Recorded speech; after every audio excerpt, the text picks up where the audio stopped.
my podcast on real relationships. My name is Sophie and I am a relationship expert, international speaker, and the best-selling author of the book Your Other Half. I decided to start this podcast because, in my opinion, relationships are currently not being portrayed as what they really are.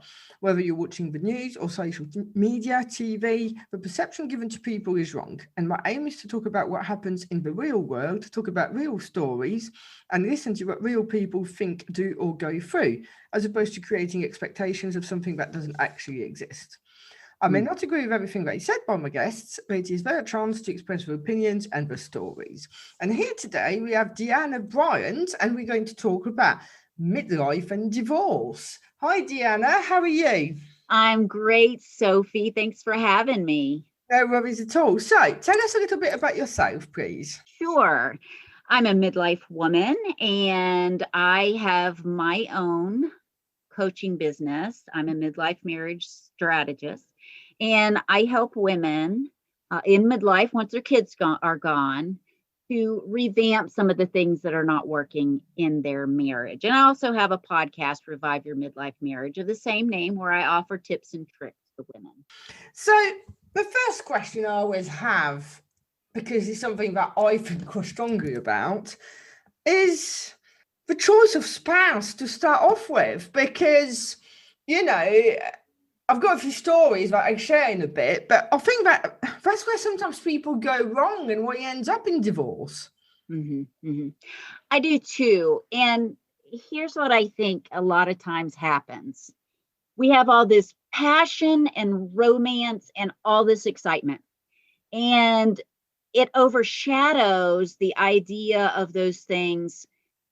Are we compatible in doing the same things, or are we just playing along with each other? You really don't like what I'm doing, but we're passionate about each other and you're just following along. Do you really have the same passions?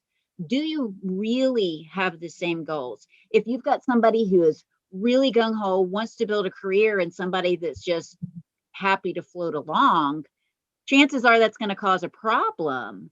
And so before you get married, I think you need to, I suggest, date long enough that the passion and romance has a chance to cool, and you have a chance to move through the seasons, to be a part of each other's family, which can be a real challenge in a marriage, and kind of get a feel of how you're working together. Watch how they prioritize their life. See if you guys are really compatible. Don't get married so fast. You know, I have a family member that is on their fourth marriage. And what happened every time? They got married quickly, based on all the passion and romance, without exploring all those other areas. I mean, how are you going to deal when the passion and romance may slide away? Yeah, completely. And I think one of the things I've noticed, I used to run events, like dating events sort of thing. And at whatever age, people obviously seem to have a type. But especially, I think, in the younger people, they really seem to look at looks and status before values and life vision, for instance. And I get it. At 20, you don't know what you're going to be. You don't know how you're going to react to 20 years down the line. But I sometimes seem to think, right, okay, I'm not sure they're going to last because they look very pretty together. But apart from that, they don't seem to have that much in common in terms of values and all of that.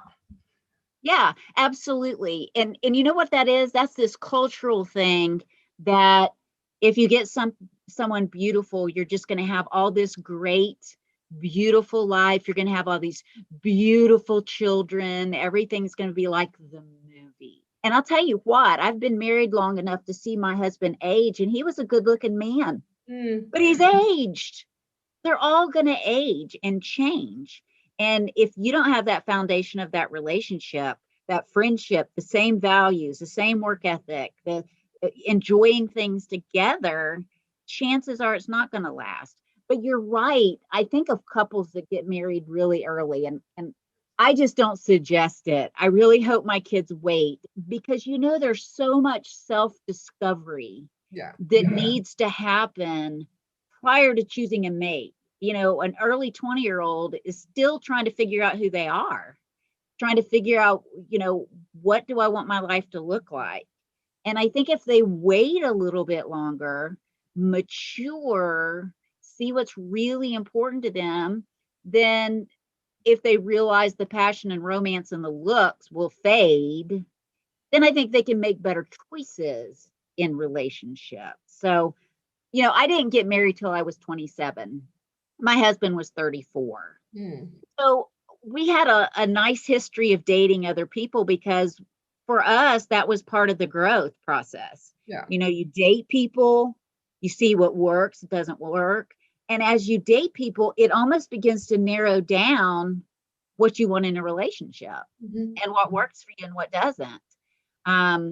And so I think that the dating and getting out there a bit, I know everybody's looking for love and romance, but sometimes just dating and clarifying what you want in a mate is so important too. You've just nailed it. Sometimes people want love and romance so much that they pick the first person that doesn't reject them.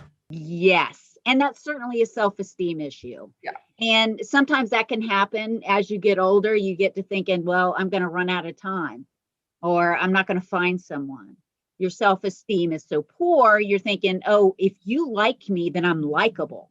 Yeah. And I got to be with somebody who likes me. And I remember my first serious relationship, and I actually got engaged. Do you know that he did not have the same values? We enjoyed the same things, but I could see in years to come that we would not be going the same path. But I stayed in it for 5 years because here's my rationale. No one will love me like he loves me. See, interestingly, I've never been married, but it's been discussed or I've been proposed to about 6 times. And I always said no. And I used to be tarred with you're a commitment phobe brush, but I wasn't. It just wasn't right for me at the time. Right. And the thing this cultural standard that you have to get married and have kids, I've been married for,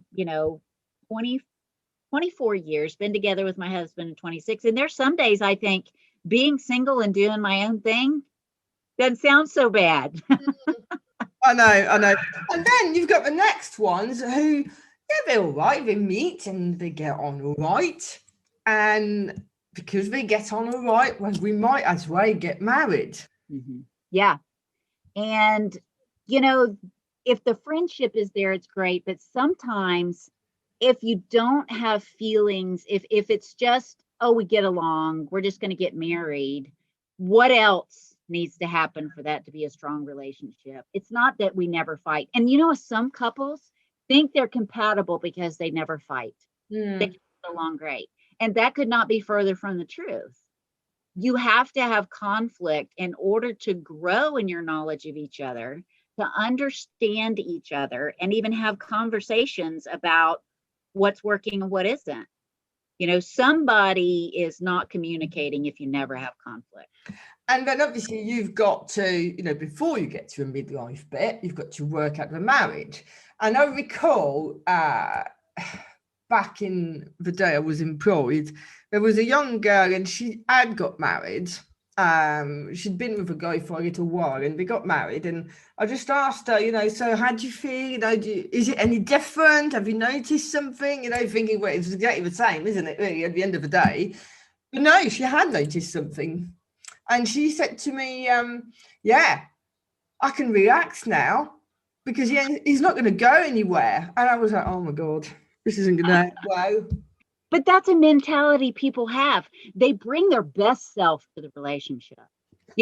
All those things about you that, the things about them that you overlook when you're dating because you're all googly eyed, get really annoying 10 and 20 years down the road.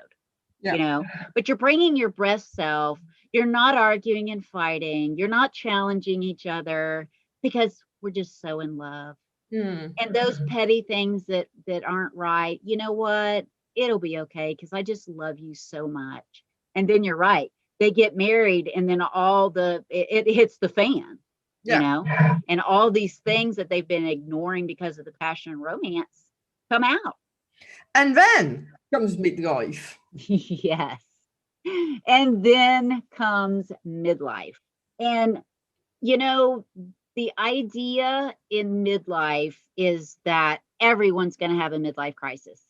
And what I think a midlife crisis is a true, it's to me, it's kind of like a reset where you finally decide, has my life up until this point, have my values, have my pursuits, have all of those really been beneficial to me? And if not, we want to start redefining our lives. And the marriage can be in that boat too. Things, yeah. Has this been really exciting? Has this been a great friendship? Are we still close? And if not, you get to that midlife and think, man, I've only got so many years left. What are we going to do here? I don't know if I want to live like this anymore. And a lot of times, I think there can be a midlife crisis where the marriage isn't necessarily bad and somebody goes off the deep end. Yeah. That happens. They get afraid so much that they're not the same person anymore. And then they're like, I want to do something new. That happens in midlife, and leaving behind a spouse who's devastated and crushed, and sometimes kids that are just left, what in the world just happened? But they just, it becomes all about the rest of my life. And then they want something new. And the grass is greener on the other side. But it's not to say that couples don't get to midlife and say, you know what, I've worked on this marriage as long as I can work on it. I've done everything I know to do, and it's just not working. I don't want to spend the next, 30, 40 years doing this. And they get out. A lot of people are happy. Some people are like, oh, what was I doing? That was just a midlife crisis. But, it just depends on how people face it. But I think this is it. I mean, and sometimes a midlife crisis is called that because it's roughly in your midlife. I generally feel I had mine at 29, which always makes people laugh, but it was. I'd worked in excess of 110 hours a week, if that's even possible, but it was what I was doing. I was smoking too much. I was drinking too much. I was eating crap. And I just thought to myself, but hang on a minute. If anything happens to you, because at the end of the day, at the time I was employed, anything can happen. You could be made redundant tomorrow. You could have cancer tomorrow. And how does that help you to work 110 hours a week? It doesn't. You haven't got a life. You're not seeing anyone. And I kind of left my job without another job to go to, because I was just like, no, I need to change something. And then where I probably should have gone more towards the, let's go and, explore the world and travel. I mean, no, let's go and set the foundations for the rest of it. I'm going to pay my mortgage off in 3 years. And it was a complete thing, which over 5 to 10 years took me on a journey of having the foundations right to a degree, so that I can then build the life that I wanted. Because otherwise I was just dithering in all directions like a lost cat. You're there going, who am I? What am I doing? Then you get married and have kids. And then there's this whole other crisis of deciding, what kind of mother am I going to be? Is this all I want in my life? Do I want to stay at home and be a mother? Or do I want to get the work? So I think we have crises all of our lives. I think we go through phases. And of course, midlife is a certain age. I get that. But I think we face crises all along the way. If a parent dies, you're going to crises, even people with this COVID epidemic are reassessing their lives. There's a crisis. So from crisis, I think we can get growth. And COVID ticks so many boxes in the sense of like, you've got the fear of dying, you've got the fear of the unknown because you can't even see the enemy. You then have the retirement syndrome where you're stuck at home all the time with your spouse. So it's a perfect storm, isn't it? It is. And, I was thinking when we were doing our podcast on retirement, I was thinking so many couples right now are getting a taste of what it's like to be with each other 24/7. And so many of them are bailing out. You know what? That is exactly right. People are getting divorced during COVID. I mean, lawyers are even reporting they're getting more business than ever before.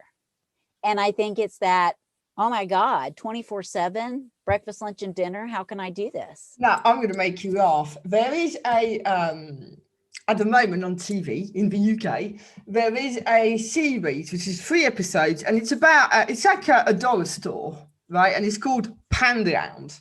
So as a result of COVID, so the following, the managing director and the changes they're doing, because obviously they sell everything roughly for £1 to £5. So in times of economic uncertainty, people are more likely to gravitate to this kind of shops than going to lobster and salmon sort of thing. So the first one was about showing how they're actually expanding, getting bigger stores and all the rest of it. The second one last night was about, right, so divorce in the new year is about to hit new peaks. So we need to create a range for divorce. So they started coming up with all these ideas, and then this bloke turns up who's like a buyer for a company, and they're just about, by the looks of things, going to provide in January a really cheap range of sex toys. Because all these poor women who are now divorced are going to have needs that they never knew they had. But it really made me laugh that, out of COVID, we now got a chain of really cheap plasticky things and, cleaning products. They're now going to sell sex toys. Right. And that's the thing. And, couples do kind of wait till the holidays are over before they get a divorce so they don't upset the whole apple cart. But yeah, it's a whole new dynamic. It's a whole new world. And, it's funny. I mean, we're laughing about it, but how true is it? I know. That it's very true. We're going to be redefining lives from this pandemic. And people's lives are upended in so many ways. It's tough, and this crisis will cause a lot of change, some for the better, I bet. I don't think it's going to be all negative. I know that even COVID has changed the dynamic of my family, but I still, like with my husband home, I still have to have my boundaries. I'm not going to, every time you walk through the house, hey, what's going on? You do your work, I'll do mine. Exactly. which has helped a lot. Yeah. And then obviously, so as a result of all these changes, COVID related or not, then comes the decision, do I stay or do I go? Sure. And that's a tough decision, especially when you've been married a long time, because, it seems like, if I can just get out of this and build my life, it's going to be great. And that's important because you, if you've done everything you can do, you have to look at what's best for me. Mm-hmm. What is going to benefit me living the life that I want to live for the rest of it? You have to consider it may be tough. Financially, divorce takes a toll. You may have children that are going to be devastated. You just have to prepare for all of these things. I'm not saying kids aren't resilient and they get over it, because they do, especially kids who have grown up in the home and seen the misery and the problem. It's easier for them to deal with. When it comes out of the blue, because one parent has changed, it's tougher on them. And you have to think of, people coming out of long-term marriages are still going to want to find love and romance in their future. And so that can be complicated at midlife, but not impossible. But I think you just have to think about all those things and prepare psychologically for some of those changes that will happen. It's not saying you can't get past them, but just it's that mental preparation for them. There's some people that are scared that they're going to be judged because they've left. Right. And you know what? You probably are by some people, but you can't allow your decisions to be based on what somebody else thinks you should do for your life. Because if you are doing things to please everyone else, chances are you're not taking your power back for your life. You're just giving it away. Everybody anyway. They always find something that you've done wrong. Right. And, extended families, like, the family of the wife and the family of the husband, they may judge you. Yes, you may get a lot of flack for it. But again, take your power back. You don't have to live for other people, because you're going to be miserable if you're going against what you want to do for everybody else. And some other people just see divorce as I failed. I said my vows. I should be staying. I'm not happy, but I promised that I'd stay. You know what? We back out on a lot of things that we think are going to work and don't. I think the worst thing you can do is stay in something that isn't working. I mean, I think of people that get in jobs that they're miserable for 30 years and they keep going to it over and over. And I'm thinking, you're wasting 30 years of your life. And it's the same thing. We commit to things all the time we have to change our minds about. Change is not the end of the world. Divorce is not the end of the world. It's not like nobody's getting a divorce anymore. People are choosing to take care of themselves more than ever. And I think that's the good thing, because the days of being miserably married till death do you part probably was pretty miserable for people, and it doesn't have to be that way anymore. And yeah, people are judge you. They get over it. Yeah. Oh yeah. The next week over it. Else, I think the other thing I always personally feel that staying in a marriage where you're not happy, well, first of all, you're lying to yourself, but forgetting that one, I think it's unfair on the spouse. Oh, absolutely. Because chances are, if you're miserable, they're going to be miserable. And, when you stay and you're miserable, there's a sense of you're pulling away. You are not engaging in the relationship. You are not being the best you can be. And that's going to cause discomfort to the other spouse. And it's just not fair.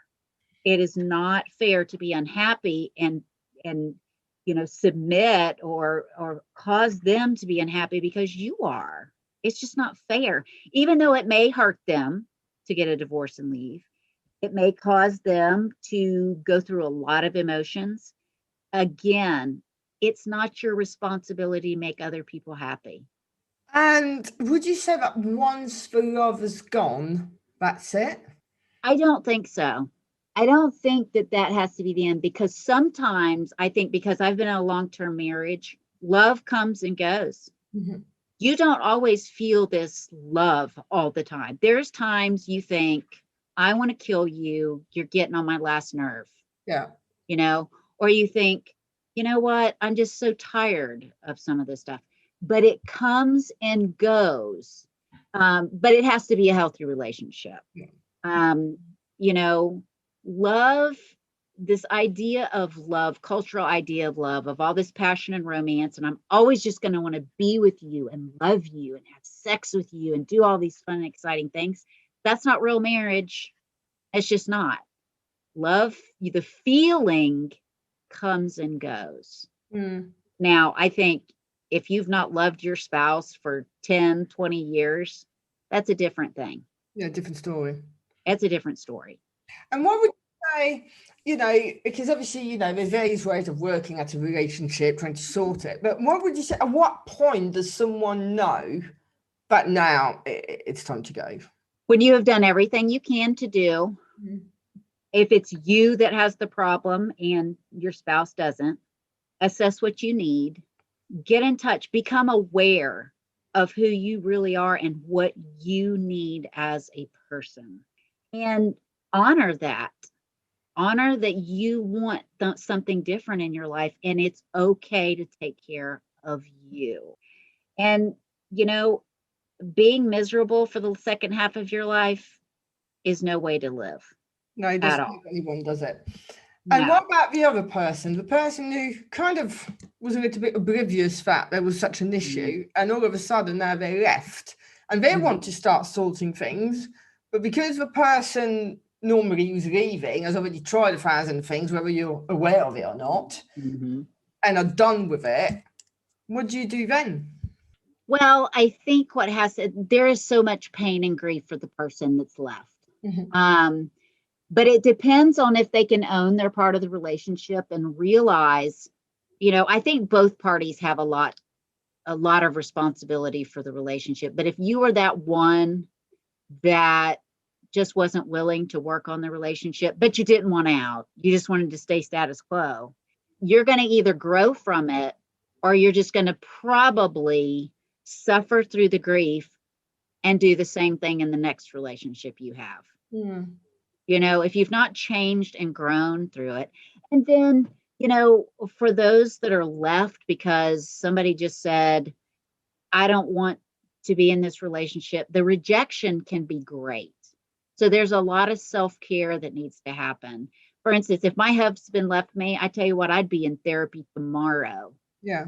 Because I wouldn't try to deal with it on my own. I would get the help so that, number one, I didn't get into another relationship with the same dynamic, because couples do that. They'll get divorced and then get in a relationship with somebody is just like the one before. It's the pattern.